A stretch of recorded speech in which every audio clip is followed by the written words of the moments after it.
तो आदाब, नमस्कार, गुड इवनिंग, सत श्री अकाल। आज संडे का दिन और वक्त है फॉलो अप का।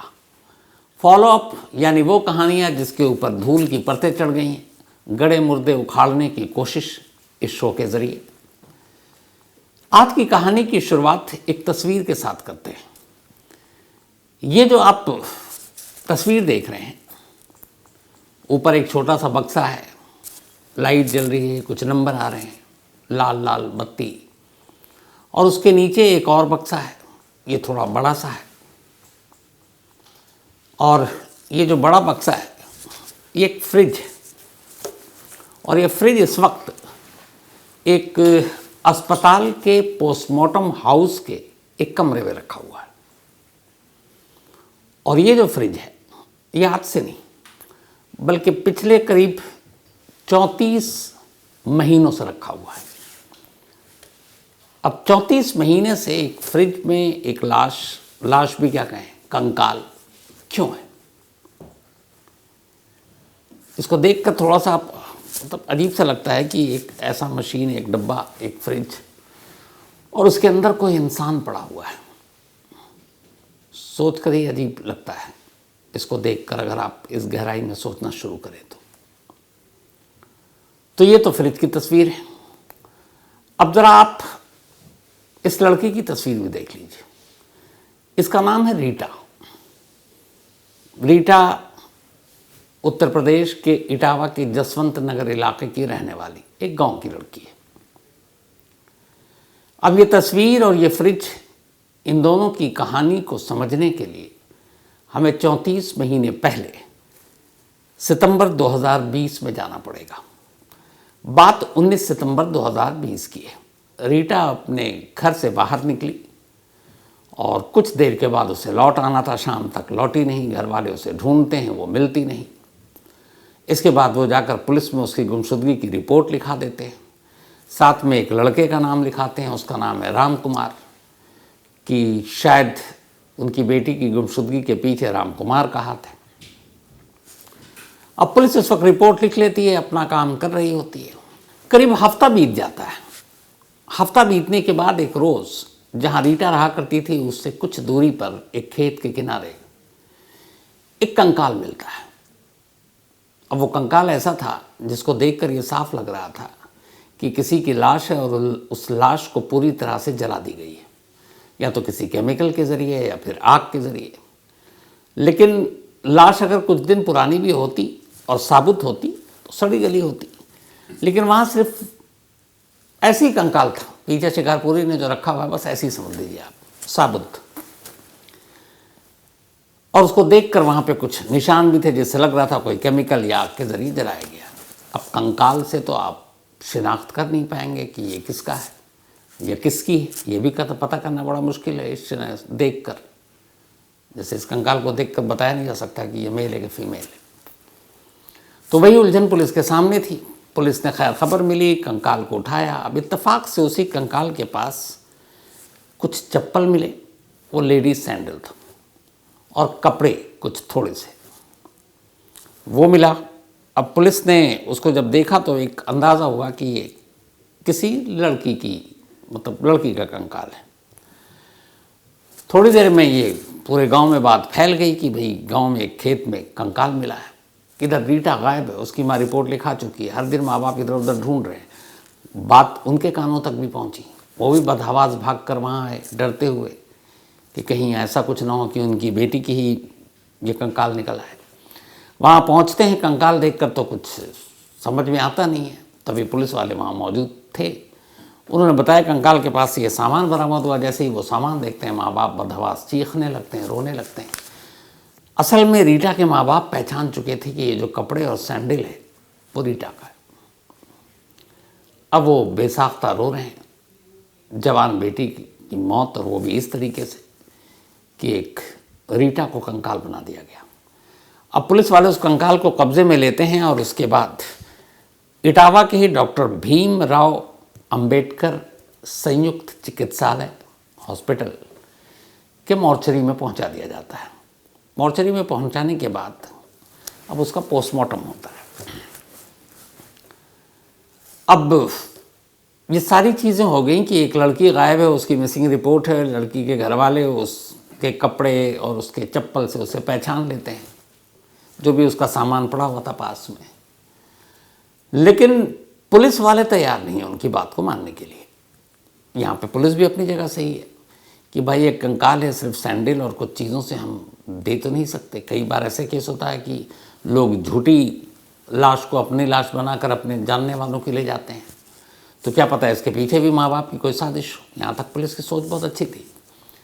तो पुलिस उस लाश का पोस्टमार्टम करवाने, कंकाल का करवाने के बाद उसको उसी पोस्टमार्टम हाउस के कमरे में जहाँ पर इसको सहेज कर रखने का इंतज़ाम था, एक फ्रिज में उस कंकाल को डाल देती है। अब फ्रिज के अंदर कंकाल है उसका, पुलिस रीटा के घर वालों से कहती है हम तफ्तीश करेंगे, इसके बाद ही आपको जो बची खुची चीज़ें हैं, कंकाल है, हम उसको आपको अंतिम संस्कार के लिए सौंप देंगे। माँ बाप को भी लगता है कानूनी चीज़ें हैं, वो भी सब्र कर लेते हैं।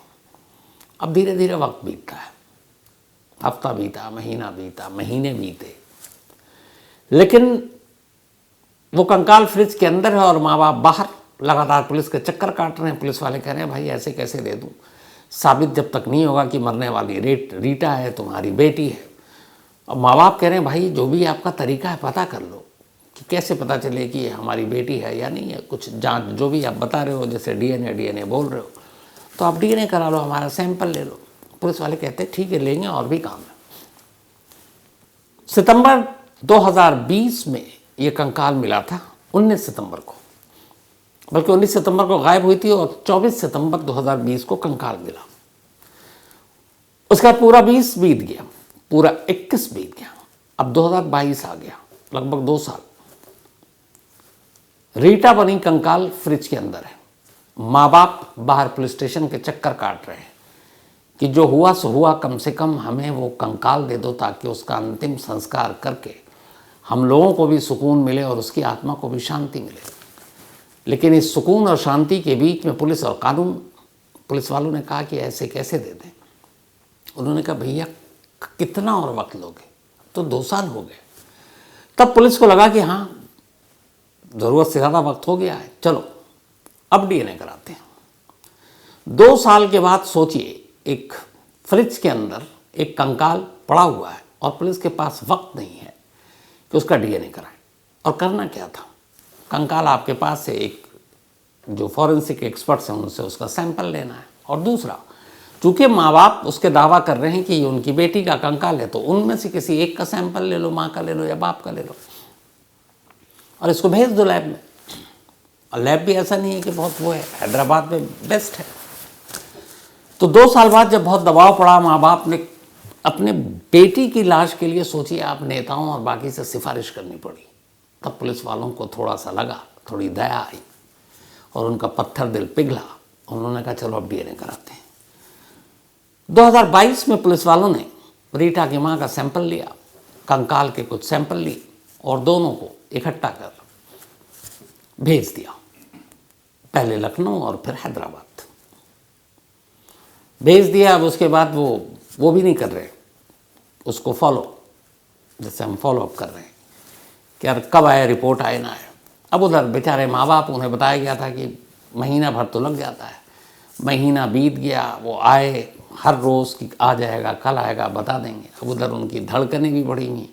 उनके अंदर एक ये भी है कि वो सैंडल गलत हो जाए, वो चप्पल, जो बाकी सबूत हैं वो गलत हो जाए, और मेरी बेटी जिंदा हो, ये कंकाल मेरी बेटी का ना हो, ये भी दुआ कर रहे हैं। और साथ में ये भी कह रहे हैं कि अगर वही है तो क्यों इसको फ्रिज में बंद किए हुए, वैसे ही उसके साथ न जाने क्या क्या हुआ, और ऊपर से मेरी बच्ची जो है एक फ्रिज में बंद है। तो वो जाते और बैरंग लौट आते हैं, रिपोर्ट आती नहीं। इधर माँ बाप तो माँ बाप होते हैं, दिल मानता नहीं है, वो पुलिस के चक्कर काटते, फिर उस डॉक्टर भीमराव अंबेडकर हॉस्पिटल जाते, उस मुर्दा घर के उस कमरे में जहाँ उनकी बेटी एक फ्रिज में बंद थी। वो कमरे के बाहर जाते, फ्रिज को निहारते, रोते, खुद को दिलासा देते, लौट आते। कहना बड़ा आसान लग रहा है मुझे, लेकिन सोचिए कि जो माँ बाप न मालूम कितने चक्कर काटे होंगे, उस फ्रिज को देखकर उन पर क्या बीतती होगी। ये सिलसिला चलता रहा। आखिरकार कुछ महीने बाद पुलिस वालों ने फिर, कुछ उनमें भी अच्छे लोग होते हैं, कहा कि यार पता कर दो, तो रिपोर्ट आई, कमाल की रिपोर्ट थी। रिपोर्ट आई तो रिपोर्ट में ये था कि हम बता नहीं सकते, डीएनए के ये सैंपल की रिपोर्ट है और रिकॉर्ड पर है, हम बता नहीं सकते कि ये जो सैंपल आपने भेजा है रीटा की माँ की और ये जो कंकाल का आपने भेजा है, ये सच में उसकी बेटी है या वो उसकी माँ है कि नहीं, इसलिए कि सैंपल ठीक से कलेक्ट नहीं किया गया और सैंपल उस हिसाब से नहीं भेजा गया जिसकी जांच कर हम ऑथेंटिक तरीके से बता सके। मतलब कमाल देखिए, 2 साल बाद याद भी आया तो सैंपल इस तरीके से भेजा गया जो किसी काम का ही नहीं था, लेकिन सरकारी काम था, आने जाने में बड़ा वक्त लगा, लेकिन रिपोर्ट 0, 0, पता ही नहीं चला, इनकन्क्लूसिव। अब इधर माँ बाप आए तो पता चला रिपोर्ट आ गई, धड़कते दिल के साथ थाने में पहुंचे, लेकिन उन्हें बताया गया कि नहीं, क्लियर नहीं हो रहा है कि तुम्हारी बेटी है, इसलिए हम कंकाल नहीं देंगे, वो फ्रिज में ही पड़ा रहेगा। फिर लौटा दिया। फिर साथ में उन्होंने आश्वासन दिया कोई बात नहीं, हम दूसरी बार सैंपल भेजेंगे, तुम फिक्र मत करो। वो भी वक्त बीतता गया। पहली बार भेजा था जो रिपोर्ट, तो उस रिपोर्ट की जो रिपोर्ट आई थी उसकी तारीख थी 26 मार्च 2022, 26 मार्च 2022 को रिपोर्ट आई थी कि ये सैंपल ठीक से नहीं भेजा आपने, इसलिए हम बता नहीं सकते कि ये सही मानों में रीटा की वो माँ है। फिर दोबारा रिपोर्ट भेजा गया अगस्त 2022 में। अब अगस्त 2022 को फिर से सैंपल लिया गया और ये याद रखें कि रिपोर्ट में है कि ढंग से आपने सैंपल नहीं भेजा, इसलिए रिपोर्ट पुख्ता नहीं है।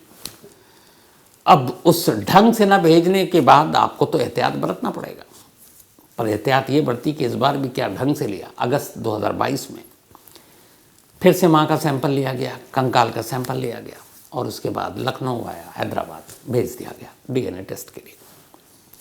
डीएनए टेस्ट के बाद 2022 के एंड में दूसरी बार रिपोर्ट आई, सेम पहली वाली रिपोर्ट, कि हम पुख्ता तौर पर नहीं कह सकते कि इस कंकाल का और जिस लेडी का आपने सैंपल भेजा उनमें आपस में कोई रिश्ता है, क्योंकि सैंपल ढंग से नहीं लिया गया, इसलिए रिपोर्ट ऑथेंटिक नहीं आई। 2 डीएनए सैंपल भेजे गए और दोनों, या तो ये होता है कि मैच नहीं किया, तो बड़ा सिंपल है, मैच नहीं करता, हो जाता कि वो लड़की कोई और थी, लेकिन यहाँ यह है ही नहीं रिपोर्ट में कि मैच नहीं किया। यहाँ रिपोर्ट में यह है कि आपने सैंपल ही ढंग से नहीं भेजा, आपको सैंपल भेजने की तमीज़ ही नहीं है, अगर साफ शब्दों में कहें।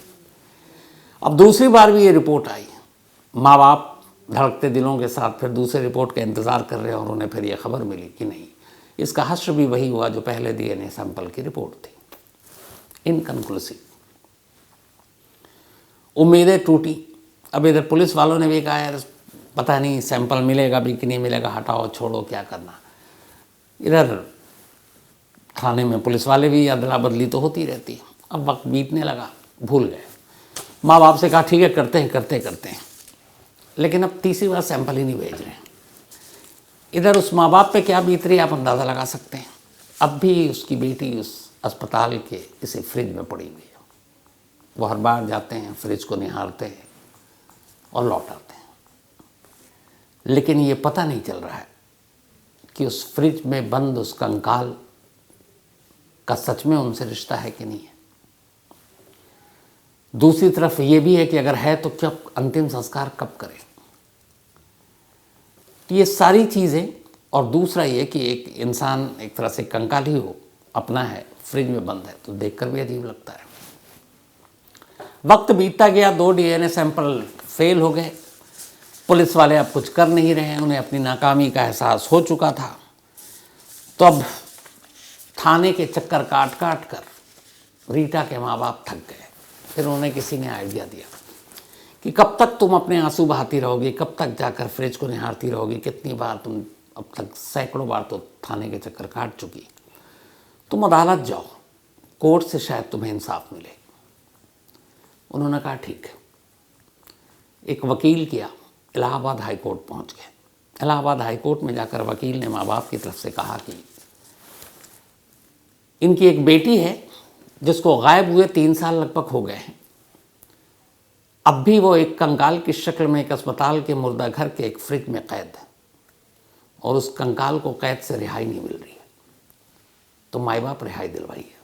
अगर इसमें कुछ खर्चा होता, पुलिस वाले कहते हैं कि हम 2 बार भेज चुके हैं, अब कितनी बार डीएनए के लिए भेजेंगे, उसमें खर्चा भी आता है, तो हमारे पास सरकारी इतना बजट नहीं है कि हम बार एक ही केस में पैसे खर्च करते रहें। तो उन्होंने कहा कि अगर सरकार, अगर पुलिस, अगर कानून के पास पैसे नहीं हैं तो इस यकीन को हासिल करने के लिए कि वाकई उस फ्रिज में लेटी या फ्रिज में कैद वो कंकाल इनकी बेटी है, ये माँ बाप खुद अपनी जेब से पैसे देने को तैयार हैं। जो भी खर्चा आएगा उस डीएनए के सैंपल को भेजने में, उसकी रिपोर्ट को बनाने में, हम अपनी जेब से देंगे। जब इलाहाबाद हाई कोर्ट के जज जो इसकी सुनवाई कर रहे थे, जब उन्होंने ये सुना कि माँ बाप देने को तैयार है, जज साहब को यकीन नहीं हुआ। वो भी इमोशनल होकर कहे कि क्या ज़माना आ गया, मतलब एक फ्रिज में एक कंकाल पड़ा हुआ है, 3 साल हो गए, और माँ बाप हर रोज़ इस उम्मीद में उठते हैं और फिर सोते हैं कि वो कौन है, अपनी है बेटी या नहीं है, कम से कम फैसला तो हो जाए। बेटी तो एक बार मरी, उसके माँ बाप 3 साल में हर दिन मर रहे हैं। अदालत को बड़ा गुस्सा है और अदालत ने फ़ौरन अपना हुक्म सुनाया कि इस कंकाल के सैंपल को फ़ौरन कलेक्ट करो, माँ बाप का जो भी, जिसका भी सैंपल लेना है वो लो, और इस बार हमें सैंपल ढंग से भेजकर और इसकी आप बताओ कि ये कंकाल किसका है, और फिर अदालत को भी इन्फॉर्म करो। अब जब हाई कोर्ट से फटकार पड़ी तो फिर पुलिस की क्या मजाल। फ़ौरन अब नई टीम बुलाया गया, कहा भाई ढंग से सैंपल ले लो, 2 बार हो चुका, आपकी तो अदालत भी सर पे है। इसके बाद अब उस सैंपल को तीसरी बार, शायद इस देश के इतिहास में पहली बार है कि तीसरी बार डीएनए की जांच होने जा रही है। सैंपल लिए गए फिर से माँ के, फिर से कंकाल के, और उसके बाद सैंपल भेजा गया फिर से हैदराबाद के लैब में सैंपल गया। कुछ वक्त पहले ही अब उसकी तीसरी रिपोर्ट आई। तीसरी रिपोर्ट ये थी कि 34 महीने से जो कंकाल इटावा के डॉक्टर भीमराव अंबेडकर संयुक्त चिकित्सालय के मुर्दा घर के कमरे में एक फ्रिज में कैद है, वो कोई और नहीं बल्कि रीटा ही है। रीटा वही जो 19 सितंबर 2020 को गायब हुई थी। अब जब ये रिपोर्ट आई, शक की सारी गुंजाइश खत्म। पुलिस ने फ़ौरन माँ बाप को बुलाया, पुलिस के होश भी उड़े। माँ बाप को जब रिपोर्ट दिखाई तो माँ बाप को समझ में नहीं आया कि वो रोएं या खुश हों, क्योंकि अब तक एक आस थी कि शायद फ्रिज में वो कंकाल पराया निकले। वो आस टूट गई, और शायद थोड़े से खुशी के लम्हे भी थे कि चलो, जो 34 महीने की कशमकश थी कि वो बेटी है कि नहीं है, और वो यहीं क्यों पड़ी हुई है, एक मुर्दा को उसका आखिरी हक, अंतिम संस्कार मिलना चाहिए, वो हक उससे क्यों छीना जा रहा है। 34 महीने बाद कम से कम ये हक तो उन्हें मिला। इसके बाद उस फ्रिज को खोला गया। 34 महीने के बाद एक कंकाल कैद से आज़ाद हुआ। पुलिस की निगरानी में उस कंकाल को समेटकर रीटा के माँ बाप के साथ मौजूदगी में उन्हीं के गांव के खेत में ले जाया गया। उस खेत में एक गड्ढा किया गया और पूरे रीति रिवाज के साथ उन हड्डियों को दफना दिया गया। 34 महीने के बाद कंकाल को तो आज़ादी मिल गई, लेकिन एक सवाल अब भी कैद था, और वो ये कि आखिर ये रीटा ही थी जो कि डीएनए ने साफ कर दिया, तो फिर रीटा का कातिल कौन था और रीटा को मारा क्यों। अब पुलिस को अपनी कमियों का भी एहसास होने लगा कि जब 19 सितंबर को रीटा गायब हुई थी तो 20 तारीख को ही, अगले दिन, रीटा के माँ बाप ने पुलिस में मिसिंग रिपोर्ट के साथ साथ एक नाम लिखाया था, राम कुमार। उन्होंने कहा था मेरी बेटी की गुमशुदगी के पीछे वही शख्स है, लेकिन पुलिस को इधर यही था कि रीटा कहीं गई है, आ जाएगी। एक हफ्ते बाद कंकाल मिला तो यही पता नहीं कि कंकाल किसका है। तो जब उसे कंकाल की सच्चाई नहीं पता थी पुलिस को, तो फिर रीटा के माँ बाप की इस सच्चाई को कहाँ कुरेदने का वक्त था उनके पास, टाल दिया। कभी राम कुमार को पूछा तक नहीं, बुलाया तक नहीं। अब 34 महीने बाद सच्चाई आ गई, तो अब तो यह है कि रीटा का कत्ल हुआ है। कत्ल हुआ है तो कातिल कौन। अब पुलिस को उस पुरानी 34 महीने पुरानी उस मिसिंग रिपोर्ट की याद आई, नाम लिया, फिर माँ बाप से पूछा कौन है राम कुमार। तो पता चला राम कुमार उसी गांव का एक लड़का था जिसके साथ रीटा की दोस्ती थी, दोनों प्यार करते थे, लेकिन दोनों की जातियां अलग थी। राम कुमार के घर वाले इसके लिए तैयार नहीं थे और फिर एक रोज़ इसी वजह से रीटा की जान ले ली गई। अब इस जान लेने में राम कुमार अकेला था या उसका पूरा परिवार, या उसके पूरे परिवार ने रीटा को मारा, या सिर्फ राम कुमार ने, ये अब तफ्तीश का इसलिए विषय हो गया है क्योंकि तब से उसके बाद राम कुमार के परिवार ने, जब रीटा गायब हुई, कंकाल मिला, गांव छोड़ दिया था, कहीं और चले गए। जब 34 महीने बाद पुलिस ने राम कुमार को ढूंढना शुरू किया, राम कुमार के परिवार तक भी ये बात पहुंची और आखिरकार अपने आप राम कुमार ने कोर्ट में जाकर सरेंडर कर दिया। अब राम कुमार बताएगा कि 19 सितंबर 2020 को क्या हुआ था, लेकिन कहानी राम कुमार के बताने के बाद ख़त्म नहीं हो जाती। ये कहानी अपने साथ बहुत सारे सवाल छोड़ती है, पुलिस के लिए भी, सिस्टम के लिए भी, जुडिशरी के लिए भी, डॉक्टरों के लिए भी, और हमारी नई टेक्नोलॉजी को इस्तेमाल करने वाले लोगों के लिए भी। तो दो बार सैंपल लेना पड़ा और सैंपल गलत लेना पड़ा, और उसकी वजह से तीसरी बार डीएनए का सैंपल लिया और तब कहीं जाकर कैद में ये कंकाल, उसको इंसाफ मिला, उसका अंतिम संस्कार हो पाया। लेकिन ये वो डीएनए ही है जिसने इस देश की बहुत सारी उलझी हुई क्राइम मिस्ट्री को सुलझाया है। ऐसे कुछ केसों पर अगर नज़र डालें तो 1991 राजीव गांधी असैसिनेशन केस जो श्रीपेरुम्बदूर में हुआ था, और एक ज़बरदस्त धमाका, ह्यूमन बॉम्ब, और उसमें कई लाशें तो ऐसी थी जो पहचानने के भी मतलब हालत में नहीं थी, और उस वक्त फिर डीएनए फिंगरप्रिंट्स का सहारा लिया गया था और उसी के ज़रिए पता चला कि कौन बॉम्बर था और बाकी जो मरने वाले लोग थे उनमें कौन कौन, और इवन धनु के बारे में भी उसी डीएनए फिंगरप्रिंट से पता चला था। 1995 दिल्ली का मशहूर तंदूर कांड, इस तंदूर केस में भी नैना साहनी जो सुशील शर्मा की वाइफ, उसके मर्डर के बाद उसको तंदूर में डाला गया और फिर डीएनए और फिंगरप्रिंट्स के ज़रिए ही नैना साहनी की पहचान हुई, जिसके बाद सुशील शर्मा को 25-26 साल जेल में रहना पड़ा।